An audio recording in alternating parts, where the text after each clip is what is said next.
सत्कार योग संगत जी, राधा स्वामी जी। आज की साखी का विषय है कैसे भगवान की कृपा से एक व्यक्ति का जीवन पूरी तरह बदल गया। तो आइए प्रेम से सुनते हैं ये साखी। संगत जी, बहुत पुराने समय की बात है। एक गांव में एक गरीब किसान रहता था। उसका एक बेटा और एक बेटी थी। बेटी बड़ी थी और बेटा छोटा। कुछ समय बाद किसान और उसकी पत्नी अपने दोनों बच्चों की शादी करके इस संसार से चल बसे। बेटी की शादी एक बहुत अमीर घर में हुई थी। उसके पास बहुत धन दौलत थी, नौकर चाकर थे, घर में किसी चीज की कोई कमी नहीं थी। लेकिन बेटा बहुत गरीब था। वे दिन भर खेतों में मेहनत करता, फिर भी घर का खर्चा पूरा नहीं हो पाता था, इसलिए मजदूरी भी करता था। वे रोज कमाता और उसी से अपने परिवार का पालन पोषण करता। जिस दिन काम मिलता उसी दिन घर में चूल्हा जलता, नहीं तो भूखे ही सोना पड़ता। बेटे की पत्नी भगवान शिव की बहुत बड़ी भगत थी। वे नियम से पूजा करती, रोज मंदिर जाती। पहले मंदिर की सफाई करती और फिर भगवान की पूजा करती। भगवान भोलेनाथ पर उसे इतना विश्वास था कि गरीबी में भी उसे कोई शिकायत नहीं थी। घर की हालत चाहे जैसी थी, फिर भी वे संतोष में रहती और बच्चों को भी अच्छे संस्कार देती। कम में गुजारा करके वे अपने पति के साथ खुशी खुशी जीवन बिताती। दूसरी ओर उसे गरीब युवक की बहन बहुत अमीर थी। उसे अपनी अमीरी पर बहुत घमंड था। भाई की गरीबी के कारण उससे रिश्ता रखने में शर्म आती थी। उसे लगता था कि उसका भाई उसके बराबर का नहीं है, इसलिए वे उससे मिलना भी पसंद नहीं करती थी। एक बार बहन की ननद की शादी थी। उसने सारे रिश्तेदारों को बुलाया, लेकिन अपने भाई को निमंत्रण भी नहीं भेजा। जब भाई को शादी की खबर मिली तो उसे दुख हुआ, पर उसने अपनी पत्नी से झूठ कहा कि मुझे बहन ने बुलाया है और उसे जाना चाहिए। पत्नी ने कहा, मैं बुलाया नहीं, फिर क्यों जाओगे? उसने कहा, नहीं, निमंत्रण आया है, मुझे जाना चाहिए। वे अपने हैसियत के अनुसार कपड़ा और छोटा सा उपहार लेकर बहन के ससुराल चला गया। किसी ने उसे पर ध्यान नहीं दिया। बहन ने खिड़की से उसे देखा और मन ही मन सोचने लगी, मैंने तो इसे बुलाया ही नहीं, फिर ये यहां क्यों आ गया? उसे भाई को देखकर अच्छा नहीं लगा। तभी उसकी देवरानी आई और बोली, दीदी, आपका भाई आया है। बहन बोली, दरवाजे पर ससुर जी और जेठ जी बैठा है, मैं नहीं जा सकती, तुम ही देखो वे क्या कपड़े पहनकर आया है और क्या लाया है।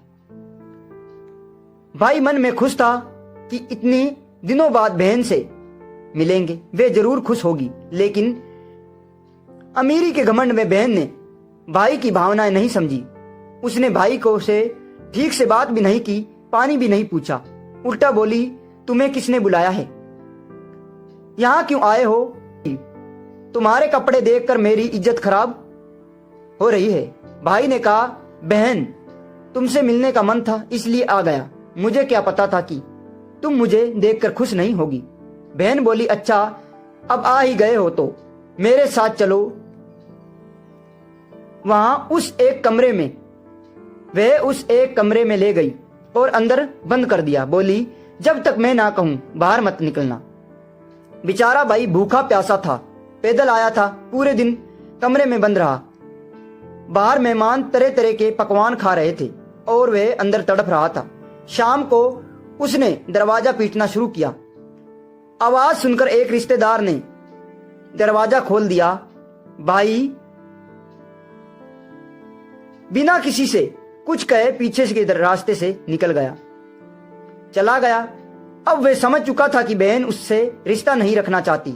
भूखा प्यासा और थकान से चलता चलता वे रास्ते में बेहोश होकर गिर गया। उसी समय भगवान शिव और माता पार्वती वहां से गुजर रहे थे। माता पार्वती बोली, यह हमारा भक्त है, भूखा प्यासा पड़ा है, अगर हमने मदद नहीं की तो कौन करेगा? भगवान शिव बोला, आप चिंता नहीं करें, हम इनकी सहायता करते हैं। दोनों ने रूप बदल लिए। शिवजी साधु बन गया और माता पार्वती बूढ़ी स्त्री का रूप धारण करके उसके पास पहुंचे। माता ने उसका सिर गोद में रखा और कहा, बेटा आंखें खोलो। भगवान की कृपा से उसे होश आ गया। उसने बूढ़ी माँ को देखा और रोने लगा। बोला, मैं अपनी बहन से बहुत प्यार करता हूं, पर उसने मुझे अपमानित किया है। उसने सारी बात बता दी। माता बोली, बेटा चिंता मत करो, थोड़ी दूर हमारा बगीचा में तरबूज लगे हैं, तुम कुछ तरबूज तोड़कर ले जाओ। वहां गया, तरबूज तोड़े, थैले में भरे और घर आ गया। बच्चों ने थैला देखा तो खुश हो गए, जरूर बुआ ने कुछ अच्छा भेजा होगा। पत्नी ने भी ये सोचा। जब तरबूज काटा तो सब दंग रह गए। अंदर बीज की जगह हीरे मोती थे।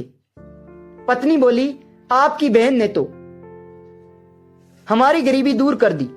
पति चुप रहा, सच नहीं बताया। धीरे धीरे वे अमीर हो गए। पत्नी को लगता था कि ननद की वजह से सब मिला है।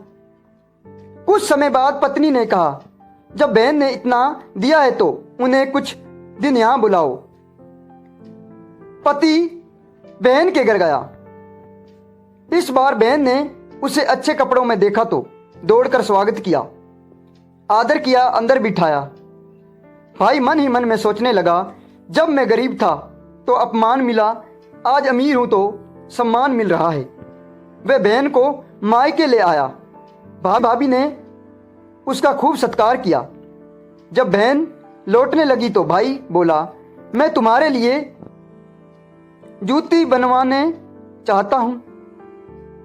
वह मोची के पास गया और खास जूती बनवाई, जिसमें सुंदर कढ़ाई और चमकदार काम था। जब बहन जूती पहनकर चली तो जूती बोलने लगी, गरीब का कोई रिश्ता नहीं होता, गरीब का कोई रिश्तेदार नहीं होता। भाई बहन का रिश्ता भी अमीर गरीब से तोला जाता है। जिसने भूखे भाई को ठुकराया, उसका रिश्ता सच्चा नहीं होता। यह सुनकर बहन का सिर शर्म से झुक गया। उसे अपनी गलती का एहसास हुआ और मन ही मन पछताने लगी। उधर घर आकर पत्नी ने पति से पूछा, सच बताओ बात क्या है। तब पति ने सारी सच्चाई बता दी। बहन का अपमान, जंगल,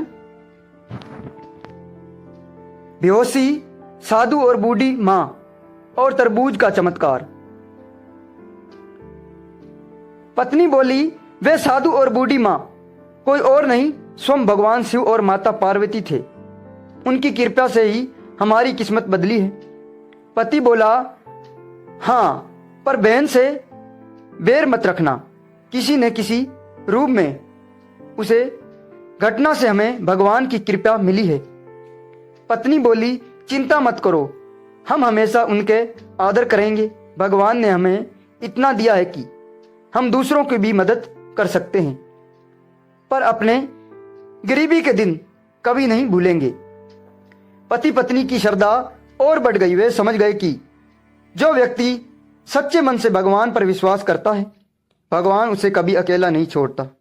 सही समय आने पर उसकी सहायता अवश्य करता है। अंगद जी जब बहन अपने ससुराल वापस पहुंची तो उसके मन में अजीब सी बेचैनी थी। बाहर से वह पहले जैसी ही अमीर और घमंडी दिखाई देती थी, लेकिन अंदर से उसका मन उस बार बार धिक्कार रहा था। उसे हर पल वही जूती की आवाज याद आती, गरीब का कोई रिश्ता नहीं होता। अब उसे समझ आने लगी थी कि असली गरीबी धन की नहीं, मन की होती है। उधर भाई और उसकी पत्नी भगवान शिव और माता पार्वती का धन्यवाद करते हुए भक्ति में और अधिक लग गए। वे अब पहले से भी ज्यादा विनम्र हो गए। घर में धन था पर घमंड नहीं। वे रोज गरीबों को भोजन करवाते, जरूरतमंदों की मदद करते और कहते, यह सब भगवान का देन है, हमारा कुछ नहीं। कुछ समय बाद बहन के घर में अचानक परेशानी शुरू हो गई। व्यापार में घाटा होने लगा। नौकर एक एक करके चला गया। घर में कलेश बढ़ गया। धीरे धीरे उसकी शान शौकत कम होने लगी। अब उसे समझ आ गया कि धन स्थायी नहीं होता। एक दिन उसने सोचा, शायद ये सब मेरे अहंकार का फल है। मैंने अपने ही भाई का अपमान किया था। उसका मन पछतावे से भर गया। वह रोते रोते भगवान से प्रार्थना करने लगी, हे प्रभु, मुझे मेरी गलती का एहसास हो गया है, मुझे क्षमा कीजिए। मैं अब किसी गरीब का अपमान नहीं करूंगी। उस रात उसने सपना देखा। एक साधु और एक वृद्ध उसके सामने खड़े हैं। वे रूप वही, करुणा वही तेज। साधु बोला, धन का घमंड मनुष्य को अंधा बना देता है। जो गरीब का अपमान करता है वे ईश्वर की कृपा से दूर हो जाता है। वृद्ध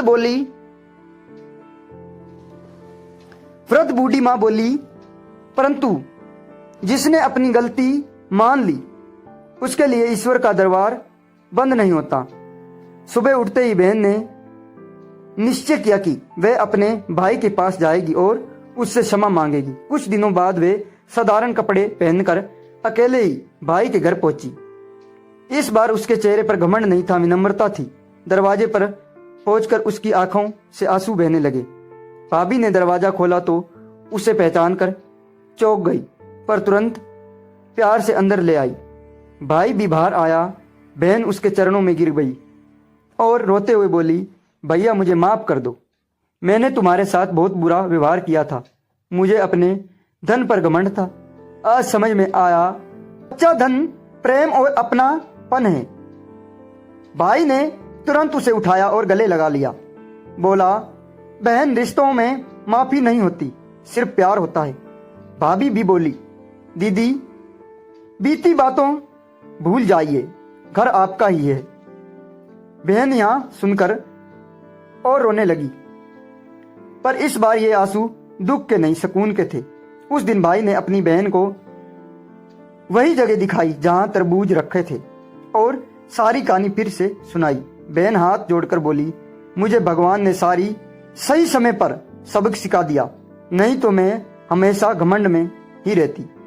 उस दिन से बहन का स्वभाव पूरी तरह बदल गया। अब वह गरीबों की मदद करने लगी, जरूरतमंदों को कपड़ा बांटती, भूखों को भोजन कराती और हर किसी से प्रेम से बात करती। गांव वाले कहते, देखो ये वही औरत है जो पहले घमंडी थी, अब कितनी दयालु हो गई। संगत जी, समय बीतता गया। भाई बहन का रिश्ता पहले से भी ज्यादा मजबूत हो गया। दोनों परिवार प्रेम से रहने लगे और सबसे बड़ी बात, अब उसे घर में धन से ज्यादा भक्ति का वास था।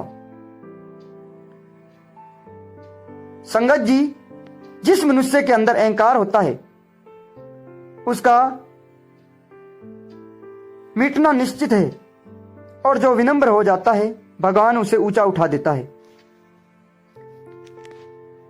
संगत जी, अगर ये साखी आपको अच्छी लगी हो तो इसे अवश्य साझा कीजिए ताकि ये प्रेरणा औरों तक भी पहुंच सके। फिर मिलेंगे अगली साखी में।